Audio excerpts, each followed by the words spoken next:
Allegiance to the flag of the United States of America and to the republic for which it stands, one nation, under God, indivisible, with liberty and justice for all.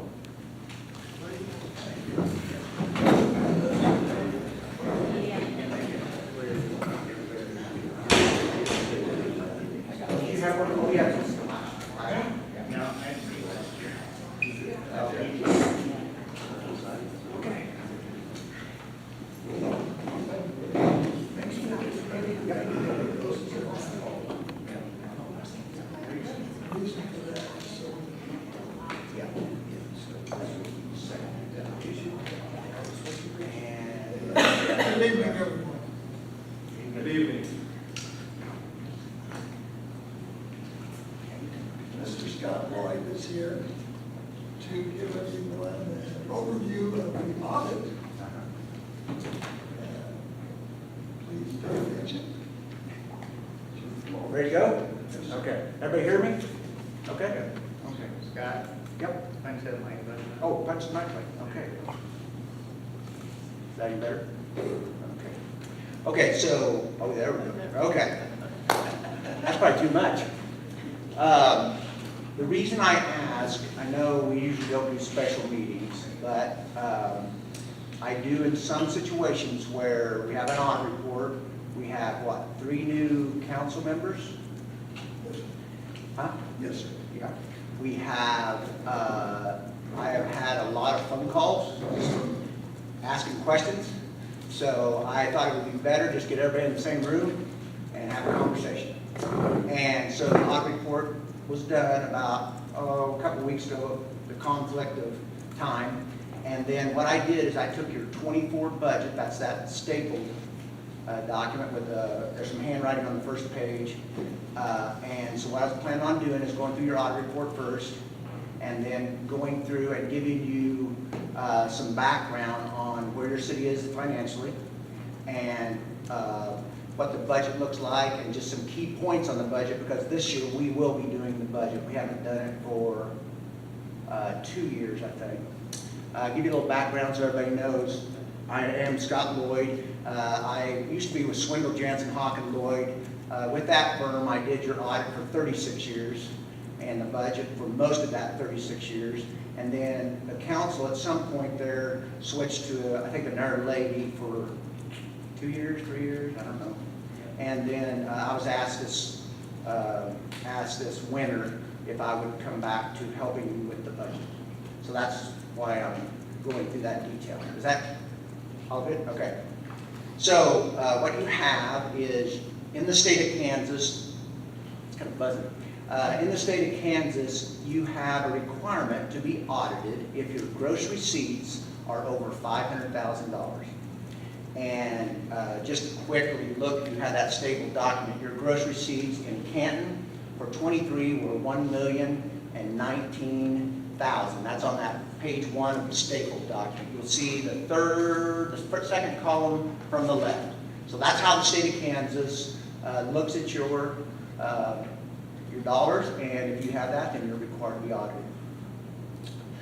So what the audit does is we go through and we look at all the larger amounts, the material amounts. We tie all the banks back to your records. We confirm all the receipts that you would, the bigger receipts, like all the receipts from the state of Kansas and all the receipts from McPherson County. Those are the 2 largest amounts that you'll get in those receipts. And then as we look at that, we look at other things that 2007, I think it was, that you were required to, it's called audit risk, and so auditing really changed in that. So we look at what we would consider in each government, so we, like yours, we would go through and make a risk assessment, and we would say, this is what we feel like is the most important things to look at in your city. And each city is different, each county is different, each school is different. So what you have before you, you have a stapled document, and you have a bound document. The stapled document is a governing body communication letter Most of it is boilerplate, so if you'll flip to the fourth, and it's actually fifth, number 5 page, page 5, number at the top.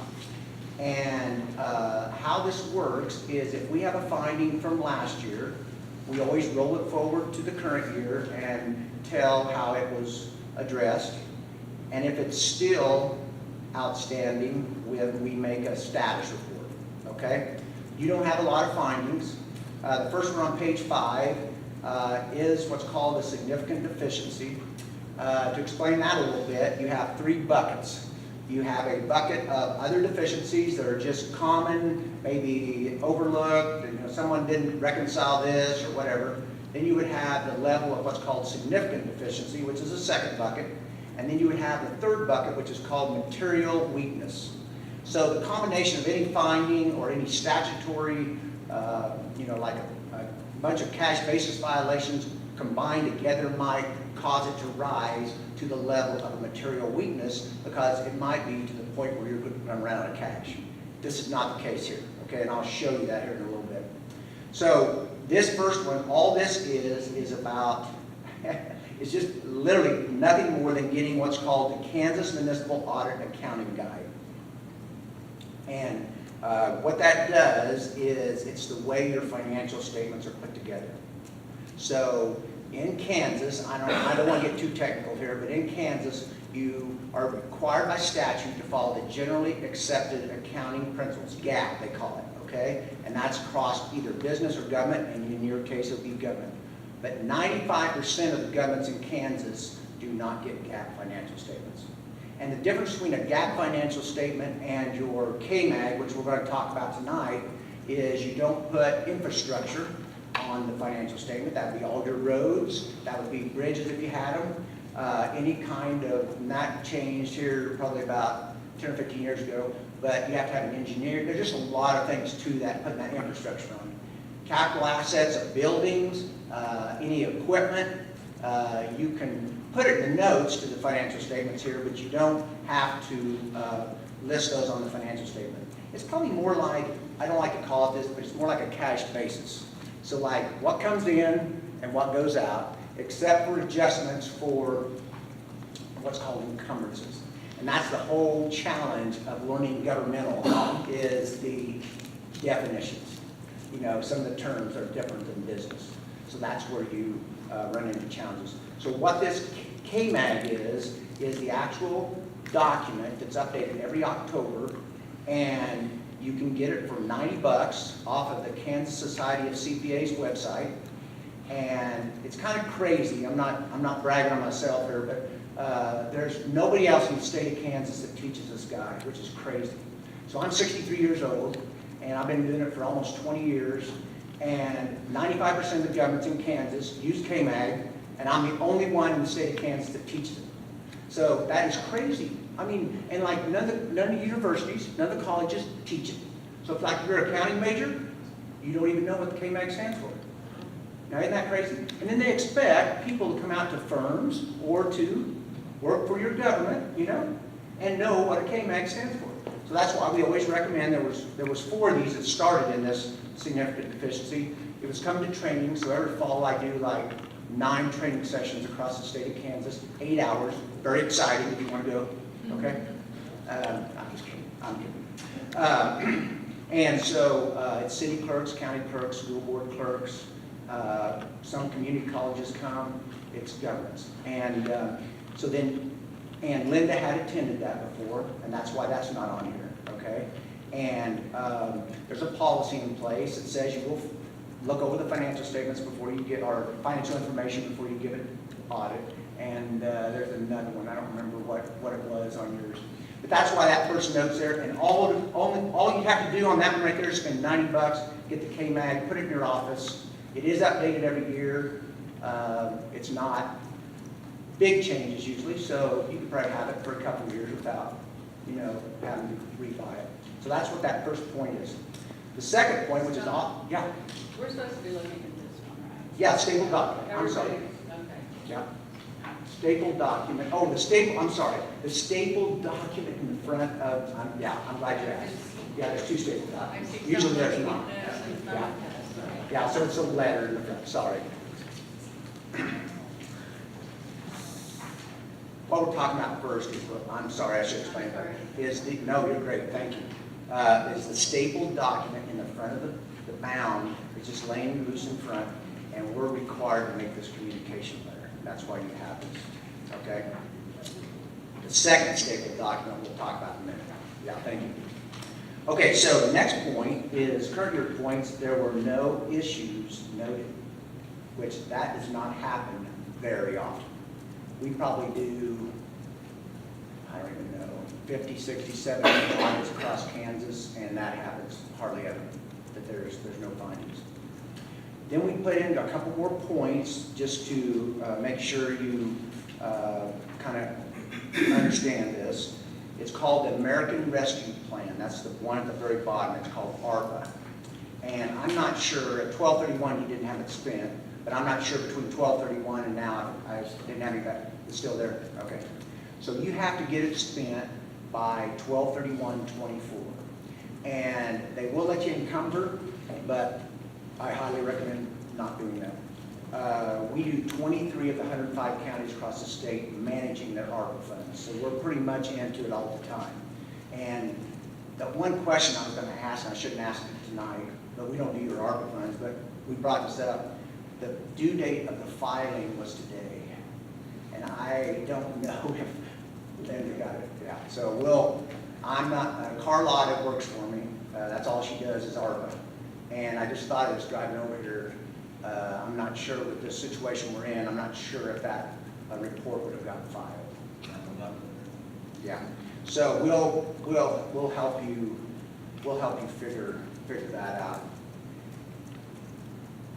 Is there anything specific those funds have to be spent on? I can't. Yeah, so if you're under $10 million in receipt of ARPA funds, then you have, it's what you can claim what's called a revenue loss threshold.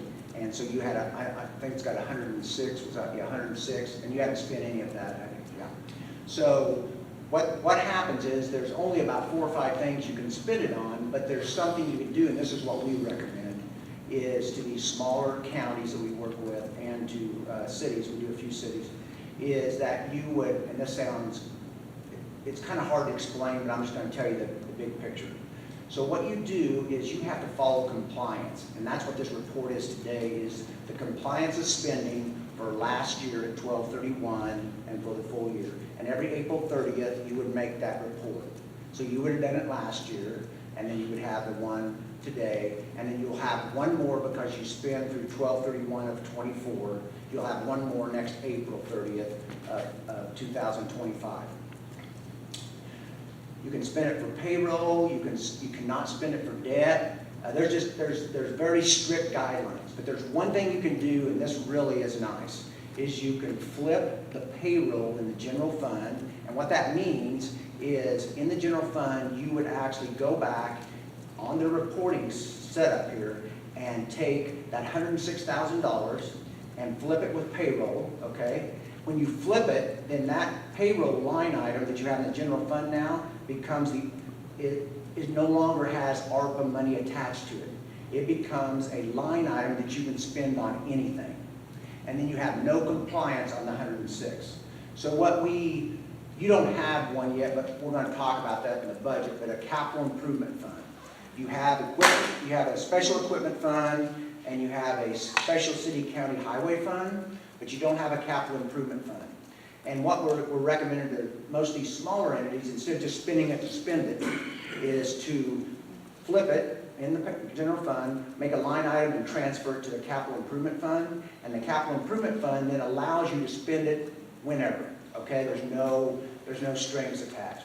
And what that does then too is the compliance feature of ARPA no longer has any oversight on that money. It's your general fund money. So the capital improvement fund is something I'm really pushing, and we'll talk about it quite a bit because a lot of these entities are struggling with how to, like in your case, how with streets, or how to, Galva's got a pretty serious water problem, and we're trying to figure out how to get that all funded. So there's a lot of things like that that happen. That's why the capital improvement fund is very, very helpful for that.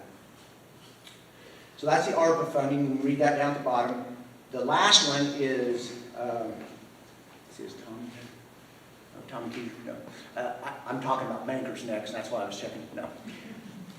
My dad was a banker for 56 years, and we own part of a bank that Dad just sold last year. And bankers do not like to give you any more interest than they try to keep that spread as big as possible. Some of your money, you'll see there in the point was earning 1.99.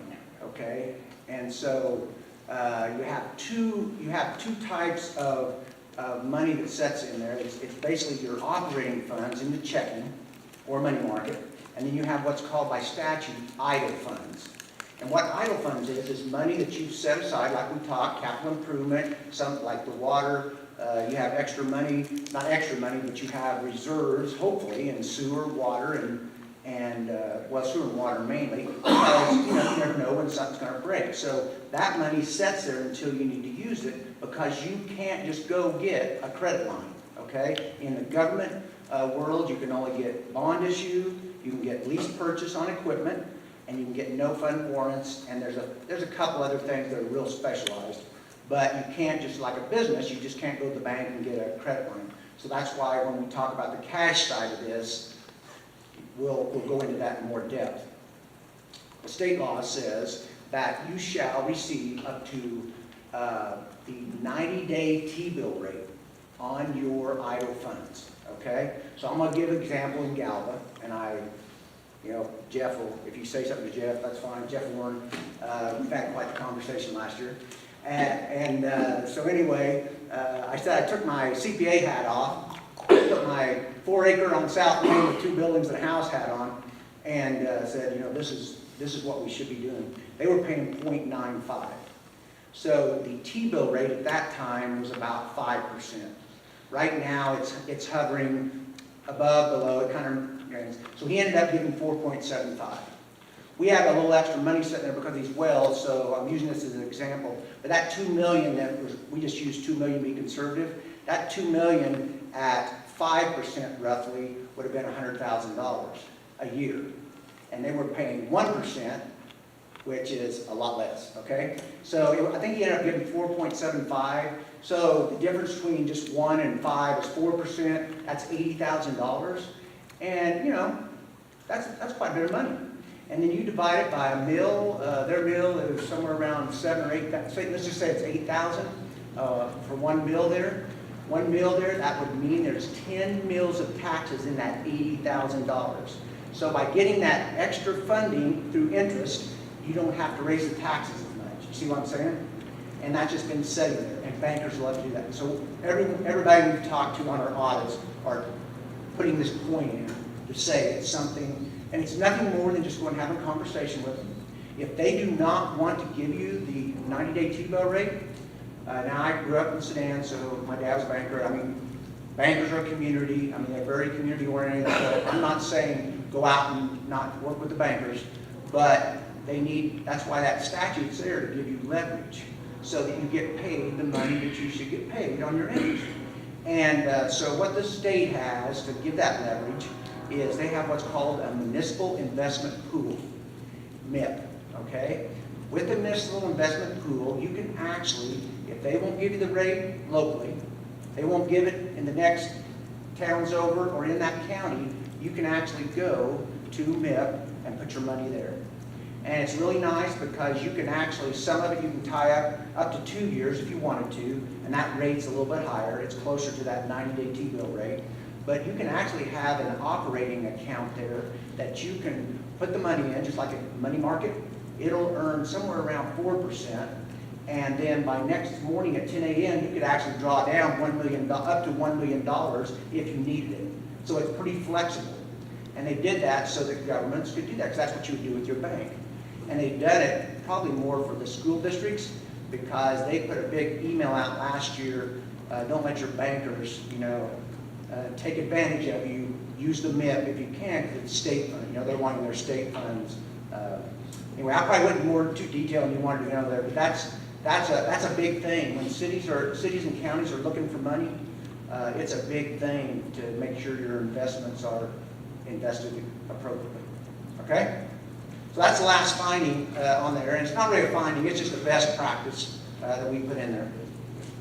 Any questions on that part? Okay. So the bound document is what actually gets filed with the state of Kansas, and you were talking about that earlier. If you'll flip to the letterhead page, which is page 1, but there's no page 1 because you don't put it on one. But anyway, it's called the Independent Auditor's Report. It's the letterhead on this bound document right here. It's after the table of contents. You'll see a Lloyd Group letterhead. Okay, so this is what you hire us for. You hire us to give an opinion on your financial statement. And so I'll just show you 2 things in here. I told you already about generally accepted accounting principles, GAAP.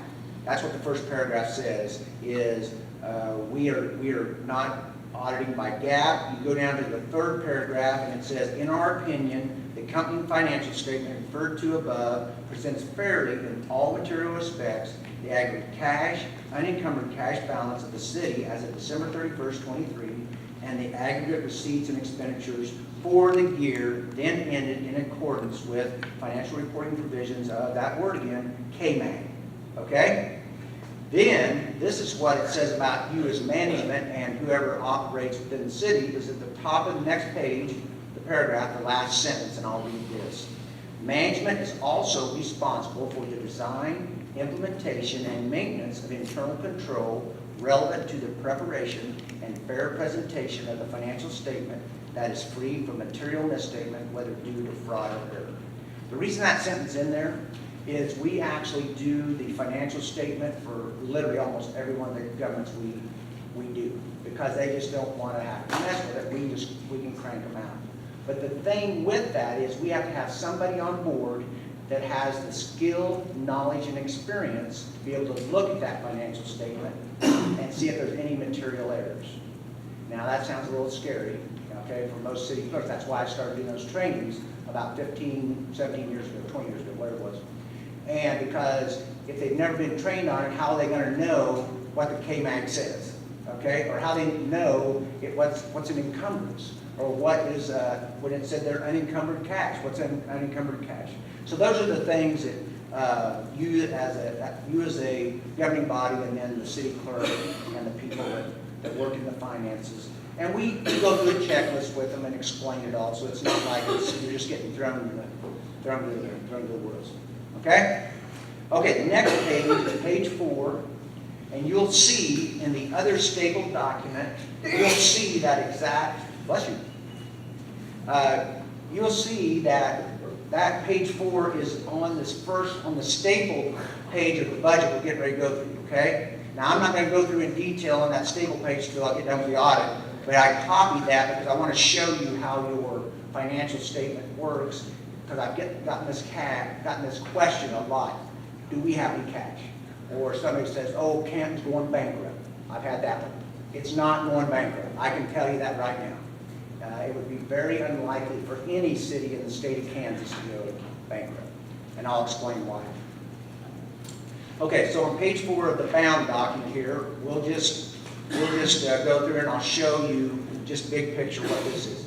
So what this is, on the top part, you see the funds all listed, and that's literally what's right on your computer system, okay? And it'll show all these balances, and this is the summary of each fund.